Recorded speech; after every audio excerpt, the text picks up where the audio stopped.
anything you work hard at, anything you put a lot of effort into, anything you sweat over to make it happen, the question is, why are you working so hard? The answer is, your programs and your subconscious don't support that.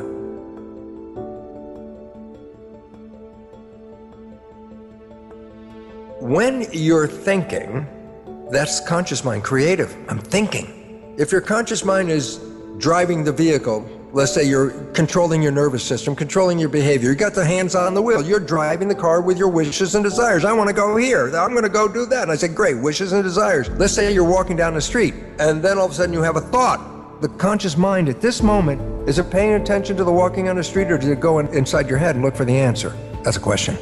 The moment the conscious mind went ahead, it's not paying attention to what's going on the outside, is it? When my conscious mind is in thought, my subconscious by default becomes autopilot. When I am thinking, my conscious mind is engaged in creative imagination. By definition, it's not paying attention. And whatever behavior I'm engaged with at that moment is now going to be run by what? Subconscious program. Autopilot.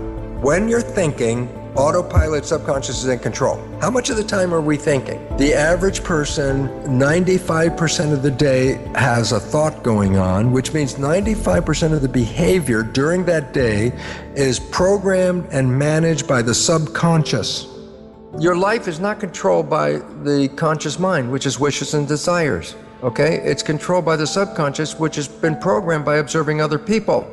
And then your life becomes an expression of their behavior. The programming of your subconscious started in the last trimester of pregnancy and was intense from year 0, 1, 2, 3, 4, 5, 6, and by 7 starts, the programming is less. So the first 7 years are programming, okay? And you say, but how do I know what the programs are? 95% of your life comes from the subconscious. Point? Your life is a printout of your subconscious programming. So you don't need to go back in your life to find out who did what to create the life that you have. All you have to do is look at the life you have, because it is an expression of your programs. The things that you like that come into your life easily are there because you have programs to encourage and support that. Anything you work hard at, anything you put a lot of effort into, anything you sweat over to make it happen, the question is, why are you working so hard? The answer is, your programs and your subconscious don't support that. What if, and this is not a what, it's a can do, what happens if I change or rewrite my subconscious? What if you took all the negative behaviors that are interfering with your life and rewrote them with very positive behaviors, with wishes and desires that are the same as the conscious mind, so that either the conscious mind or the subconscious mind are both operating from wishes and desires? Whether you're paying attention or not paying attention, you're still playing wishes and desires. And so in other words, you can have a honeymoon life the rest of your life every day. The only reason you lost the honeymoon is because you went back and got caught up in playing the old tapes and sacrificing and sabotaging yourself without even you seeing it, and the honeymoon ends. If you had rewritten the subconscious program so that they conform and aligned with your wishes and desires, then it wouldn't make any difference if you're thinking or not thinking. Your behavior in both situations would always lead you to the full happiness of the honeymoon experience as a way of life every day of your life. We look at our lives. We have wishes and desires, conscious mind. We have subconscious program, as psychologists tell us, running 95% of the time, downloaded from other people, and sabotaging our lives. Now we can identify the programs by just looking at your life and saying, where's the part that you want to happen that's not working? And then test your subconscious for whether it supports those beliefs or doesn't support those beliefs. And if it doesn't support what you want, then you can rewrite it. Conscious mind, being creative, can learn in a creative fashion. Conscious mind can read a self-help book, and after one reading go, oh yeah, I've been educated, I know how I should do it this way, and my life could be really good if I understood this. And then you say, well, I just read the book and I understand how it all works, and yet my life is still exactly the same. You can go to the lecture, you can read the book, you can watch the video, you can even just go, aha, and the conscious mind, being creative, can learn just from simply that. Read the book, it learned. I go, what about subconscious? I go, it's a habit mind. I said, well, how do you create a habit? I go, reading the book once is not a habit. So what's the point? The self-help book you read was picked up information-wise, educated, and enhanced your conscious awareness, and yet didn't touch any of your subconscious programs. You have the same behavior you had before you read the book, after you read the book, okay? Why? Conscious mind learns by reading the book. Subconscious habit, you don't learn from that one reading of the book. Here's the 3 things to rewrite your subconscious. Number 1, how did it learn in the first 7 years, the programmable period? I say, the brain was in a low vibrational frequency called theta, which is hypnosis. I say, so if I use hypnosis, I can download a program. I can say, yes, you can. That's how you can do it. The vibration of theta is a low vibration. It's below consciousness, which is alpha.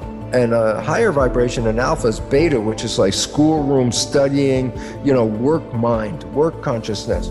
The next one down is more calm, is alpha. When you go down below alpha, theta, which is the hypnosis or imagination phase as well, because children in that theta period, first 7 years, mix the real world and the imaginary world seamlessly, and that's because theta is imagination and reality mixed.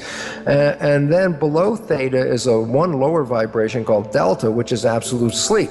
Every day when you wake up, you're coming from delta, the lowest vibration. Just as you're waking up in the morning, just as you're coming out of sleep, the immediate groggy period in that beginning, that's theta. That's where imagination and hypnosis and reality start to mix together. Every day when you're going to bed or when you're waking up, you go through a zone of theta. Naturally, from sleep vibration delta, the lowest, to waking up, you have to go through theta.